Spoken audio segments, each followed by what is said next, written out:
Hola, soy Oscar Mata. Estamos estudiando la divinidad de Jesús. Esta es la sexta clase. Hoy vamos a ver acerca de qué posición ocupa Jesús dentro de la divinidad. ¿Es él inferior o igual al Padre?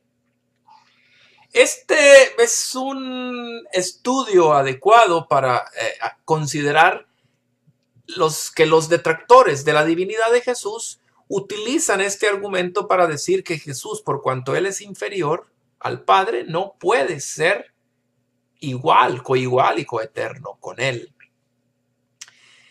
Para probar que Jesús es inferior a Dios el Padre, se ha compilado una lista de textos que se usan como la respuesta definitiva sobre el asunto. Nuevamente es el error de tomar una parte por el todo, es decir, que tomar algunos versículos y con base en esos versículos ignorar todo lo que dice la gran cantidad de otros versículos. Algunos pueden encontrar una contradicción y otros pueden encontrar una amalgama de textos que al final no están contradiciendo la igualdad de Jesús o que sí están contradiciendo el tema de la igualdad de Jesús con el Padre. Hay otros textos que señalan en la igualdad del Padre con el Hijo y son desechados o sacados de la explicación.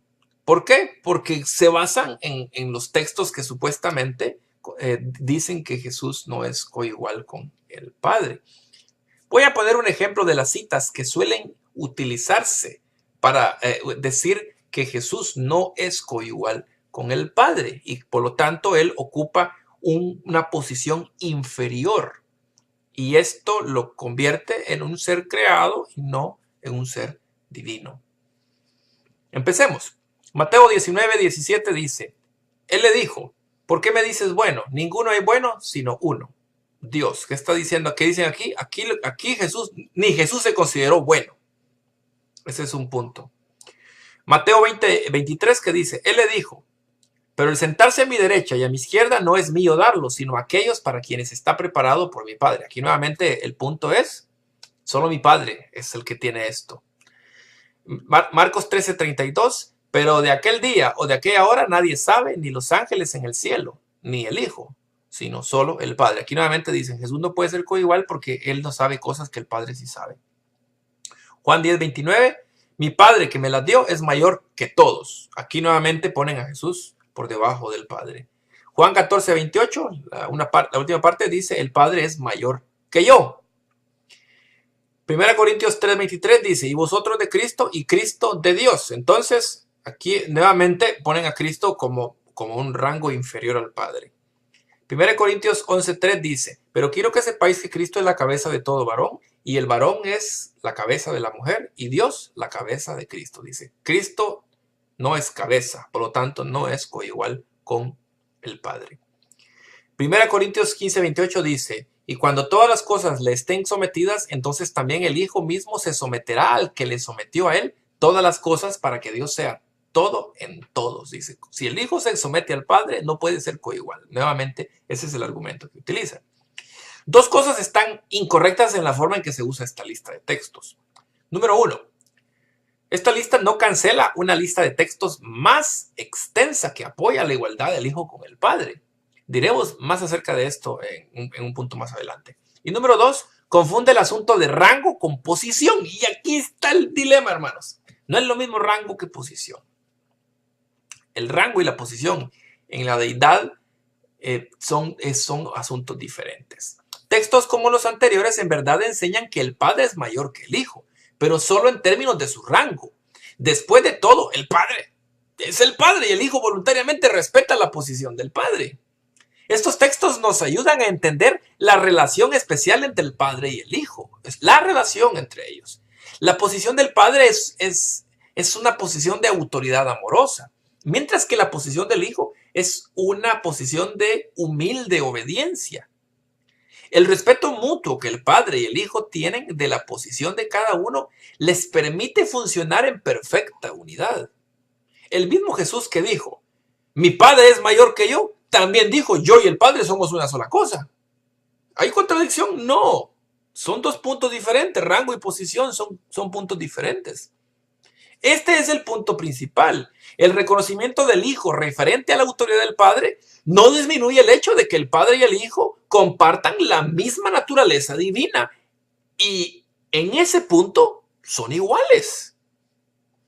Filipenses capítulo 2, del 5 al 11, es la clave para comprender de mejor manera los pasajes anteriores. Dice: haya pues en vosotros este sentir que hubo también en Cristo Jesús, el cual siendo en forma de Dios, no estimó el ser igual a Dios como cosa que aferrarse, sino que se despojó a sí mismo. Ojo aquí, él se despojó a sí mismo, tomando forma de siervo, hecho semejante a los hombres, y estando en la condición de hombre, se humilló a sí mismo, haciéndose obediente hasta la muerte y muerte de cruz.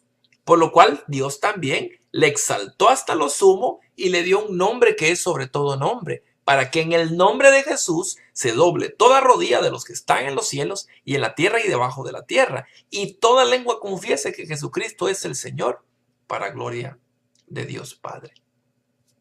Cuando Jesús dijo lo anterior que estuvimos leyendo, lo de esa lista que supuestamente lo pone como un ser inferior, cuando Jesús dijo esas cosas, él estaba en su condición de siervo.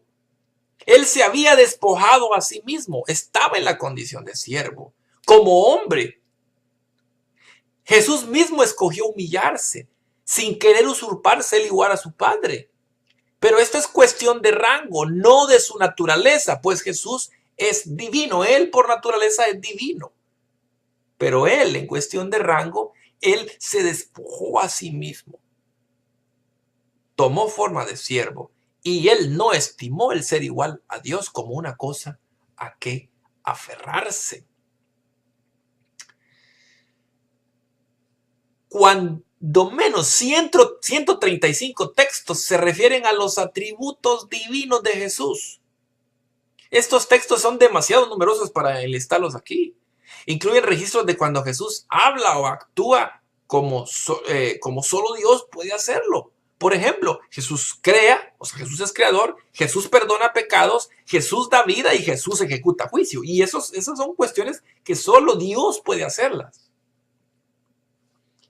Incluye también nombres, títulos y citas acerca de Dios en el Antiguo Testamento que son aplicados a Cristo en el Nuevo Testamento. Por ejemplo, y eso tendrá que hacerlo usted, por cuestión de tiempo no lo vamos a revisar, pero tome nota usted. Jeremías 23, versos 5 y 6. Jeremías 23, versos 5 y 6. Isaías 43, 11 son comparados con Lucas 2, 11 aplicados al Hijo. Pero en Jeremías y en Isaías, en el Antiguo Testamento, se referían al Padre, pero aquí en Lucas 2, 11 se refieren al Hijo. Otro caso, Isaías 45, 23 es comparado con Filipenses 2, del 9 al 11. Isaías 45, 23 aplicaba al Padre y Filipenses 2, 9 al 11 aplicado al Hijo. Cuando menos 8 versículos se refieren a Jesús como la manifestación de Dios. Juan 12, 45 dice: y el que me ve, ve al que me envió. Juan 14, 9 dice: el que me ha visto a mí, ha visto al Padre. 2 Corintios 4, 4 dice: en los cuales el Dios de este mundo cegó los pensamientos de los incrédulos para que no les resplandezca la iluminación del evangelio de la gloria de Cristo, el cual es la imagen de Dios. Ojo, hermanos, que reducir a Jesucristo a una simple criatura está del lado de la ceguera que Satanás dio a los seres humanos para que no les resplandezca la iluminación del evangelio de la gloria de Cristo. Filipenses 2:6 dice: el cual siendo en forma de Dios no consideró el ser igual a Dios como cosa a que aferrarse. Colosenses 1:15 dice: él es la imagen del Dios invisible. La imagen del Dios invisible, el primogénito de toda la creación. Colosenses 2:9 dice: por cuanto agradó al Padre que en él habitase toda la plenitud. Hebreos 1:3 dice: él es el resplandor de su gloria y la expresión exacta de su naturaleza. También en cuanto al nombre, Isaías 9:6, aplicado al Mesías, dice: porque un niño nos es nacido, un hijo nos es dado, y el dominio estará sobre su hombro. Se llamará su nombre. Oiga esto, está hablando del Mesías. Admirable consejero, Dios fuerte, Padre eterno, príncipe de paz. ¿Qué dice acá? que decir Dios fuerte al Hijo es correcto. Decirle Padre eterno al Hijo es correcto. Porque así decía la profecía de Isaías 9:6. Mateo 1:23 dice, aquí la Virgen concebirá y dará a luz un hijo y llamarán su nombre Emmanuel, que traducido quiere decir Dios con nosotros. ¿Qué quiere decir esto? Que Jesús es Dios con nosotros. Juan 1:1, en el principio ya existía el verbo y el verbo estaba con Dios y el verbo era Dios. Juan 20:28 dice, entonces Tomás respondió y le dijo a Jesús, Señor mío y Dios mío. Tomás le dijo a Jesús, Señor mío y Dios mío. Romanos 9:5. De ellos, los israelitas, son los patriarcas, y de ellos, según la carne, proviene el Cristo, quien es Dios sobre todas las cosas, bendito por los siglos. Amén. Este texto claramente dice que Cristo es Dios sobre todas las cosas. Tito 1, versos 3-4 dice, y a su debido tiempo manifestó su palabra en la predicación que se me ha confiado por mandato de Dios nuestro Salvador. Gracia, misericordia y paz de Dios Padre y de Cristo Jesús, nuestro Salvador. Tito 2:13 dice, aguardando la esperanza bienaventurada, la manifestación de la gloria de Dios, del gran Dios y Salvador, nuestro Jesucristo. Aquí claramente le dice a Jesús que Él es el gran Dios y Salvador. Si lo comparamos con el texto anterior de Tito, ahí claramente podemos ver Jesús es Salvador y Jesús es Dios. Hebreos 1:8 dice, mientras que del Hijo dice, tu trono, oh Dios, es por los siglos de los siglos. Contundentemente a Jesús se le llama Dios. En resumen, la lista anterior contiene cuando menos 152 textos que se refieren a la naturaleza divina de Cristo. Y sobre esa base apoyan su igualdad con el Padre. Cristo tiene los atributos de Dios, la imagen y forma de Dios y el nombre de Dios. La única conclusión apropiada es, Cristo es lo que Dios es. Sin embargo, cuando tratamos de poner la lista de textos que enfatiza la naturaleza de Cristo contra la lista que enfatiza su rango, creamos un problema en el entendimiento. Pero una lista no cancela la otra. Debemos mantener ambas en un balance. La razón humana dice que debemos ser capaces de definir a Dios. Así que tratamos, pero generalmente arguimos un grupo de características contra otro y finalizamos encajonando a Dios, porque Dios es más grande que nuestras definiciones humanas. Si pudiéramos definir completamente a Dios con nuestras mentes finitas, entonces Él dejaría de ser Dios. La existencia y los trabajos internos de Dios son todavía un misterio. Solamente conocemos lo que Dios ha escogido revelarnos. Por esta razón, si algunas declaraciones parecen paradójicas, no debemos tomar una parte de lo que ellas dicen como el todo. La verdad se encuentra en la síntesis de toda la información. Alabado sea Jesucristo, nuestro Dios Salvador. Esta fue la última presentación de nuestro estudio, La Divinidad de Cristo. Soy Oscar Mata, es un gusto estudiar con ustedes. Paz a cada uno de ustedes.